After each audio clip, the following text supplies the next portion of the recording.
Sabe aquela sensação de que o salário mal caiu na conta e quando a gente vai ver, já sumiu? Pois é.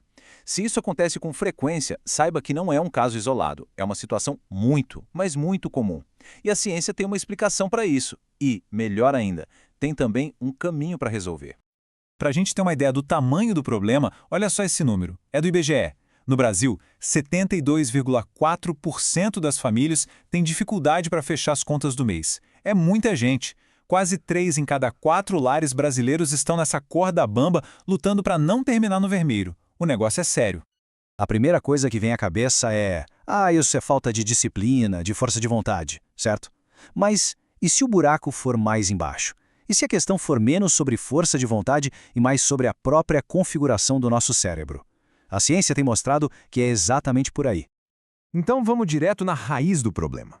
A economia comportamental, que estuda como a gente toma decisões, já descobriu que o nosso cérebro tem umas programações de fábrica que, vamos dizer, não ajudam muito quando o assunto é guardar dinheiro para o futuro. E o principal culpado da história toda tem nome e sobrenome: viés do presente. Basicamente, o nosso cérebro dá um valor gigante para o que está acontecendo agora. Aquela pizza hoje parece muito mais gostosa e real do que uma aposentadoria tranquila daqui a 30 anos. Vamos para um exemplo prático. Imagina a escolha: R$ 100 na mão, agora mesmo, ou R$ 500 daqui a um ano. A lógica diz que 500 é muito melhor, claro, mas para o nosso cérebro, a certeza e o prazer imediato dos R$ 100 falam muito mais alto. O agora é concreto, o futuro é abstrato. E tem mais. Além de ser imediatista, nosso cérebro também é, digamos, um tanto preguiçoso. Ele ama a inércia, adora seguir o caminho que dá menos trabalho, a opção que já está ali pronta. E essa preguiça tem um impacto gigantesco nas nossas finanças. E para entender o poder dessa inércia, dessa preguiça cerebral, tem um estudo que é um clássico. Ele mostra como uma mudança minúscula na opção padrão pode causar um resultado completamente diferente. É impressionante. O estudo foi assim. Numa empresa, para entrar no plano de previdência, o funcionário precisava tomar iniciativa, preencher um formulário, fazer um esforço ativo. E o resultado? Só 37% das pessoas participavam. Aí a empresa fez uma única mudança. Agora, todo mundo era incluído automaticamente no plano. Se a pessoa não quisesse, ela que teria que se dar ao trabalho de ir lá e pedir para sair. E olha o que aconteceu, a adesão pulou para 86%. Ninguém foi obrigado a nada, só inverteram a opção padrão. Isso é um exemplo perfeito de outro viés poderoso, o do status quo. A gente tem uma tendência natural de querer deixar as coisas como estão. Mudar dá trabalho, e nosso cérebro interpreta a mudança quase como uma ameaça. Se o padrão de alguém é gastar tudo, quebrar essa inércia é uma luta. Ok, então o pessoal pode pensar. A solução é simples. Vou fazer uma planilha, um orçamento super detalhado e seguir à risca. Esse é o conselho financeiro número 1. Só que a ciência mostra que, na prática, a coisa é um pouco mais complicada. Essa situação é clássica, né? A gente começa o mês com tudo anotado, cheio de boas intenções. Mas aí a vida acontece. Aparece um imprevisto, uma coisinha aqui, outra ali, e quando a gente vê, o orçamento já foi esquecido. Os pesquisadores chamam isso de negligência orçamentária. Isso não é só uma impressão, não. Foi testado.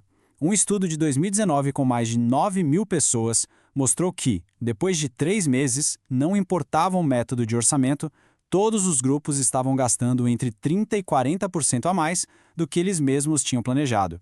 Ou seja, só ter o plano não resolveu. Certo. Então, se o nosso cérebro é preguiçoso, imediatista, e ainda por cima ignora os orçamentos que a gente faz, estamos perdidos? Não. A resposta não é lutar contra a nossa natureza. A resposta é usar a nossa natureza a nosso favor.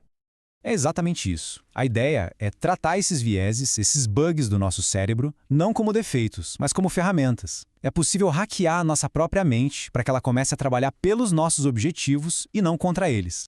E para fazer isso, existem 4 estratégias principais, todas baseadas em estudos científicos. Vamos ver cada uma delas.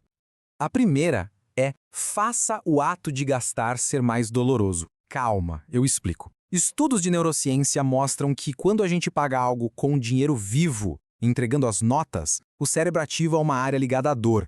Já com o cartão de crédito é o contrário, ativa o centro de recompensa. É o mesmo valor, mas a sensação é outra. Usar dinheiro físico nos faz pensar 2 vezes. O segundo truque é usar a contabilidade mental. O nosso cérebro adora organizar as coisas em caixinhas. Mesmo que o dinheiro esteja tudo misturado na conta corrente, a gente pensa, esse é o dinheiro do aluguel, esse é o dinheiro das férias. E a gente trata essas caixinhas como se fossem separadas de verdade. Um estudo na Índia mostrou o poder disso. Um grupo de trabalhadores recebeu o salário em um envelope só. Outro grupo recebeu em 2 envelopes, um para gastos e outro para poupança. O resultado foi incrível. O grupo dos 2 envelopes economizou 72% a mais. A simples barreira física e mental de separar o dinheiro fez toda a diferença. Terceiro truque, criar barreiras reais para acessar o dinheiro. Um banco nas Filipinas fez um experimento assim.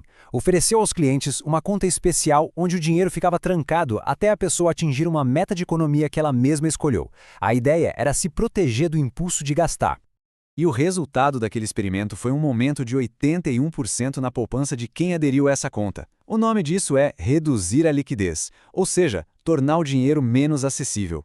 Quanto mais difícil for pegar o dinheiro guardado, maior a chance dele continuar lá, protegido dos nossos impulsos de momento.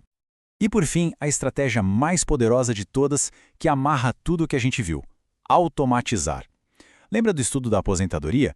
É usar a preguiça do cérebro a nosso favor. Programe transferências automáticas da sua conta principal para uma conta de poupança ou investimento, logo no dia que o salário cai. Assim, guardar dinheiro vira a opção padrão. Aqui não exige esforço nenhum. Resumindo, o segredo talvez não seja ter a planilha mais perfeita do mundo, mas sim entender a psicologia por trás das nossas decisões. Em vez de lutar uma batalha perdida contra o nosso cérebro, a gente pode usar pequenas mudanças para criar um sistema em que economizar se torne a coisa mais fácil e natural a se fazer. A ciência nos dá as ferramentas. A questão não é ter uma força de vontade de ferro, mas sim construir um ambiente financeiro mais inteligente para nós mesmos. Então, a reflexão que fica é: qual desses hacks cerebrais parece o melhor ponto de partida para cada um?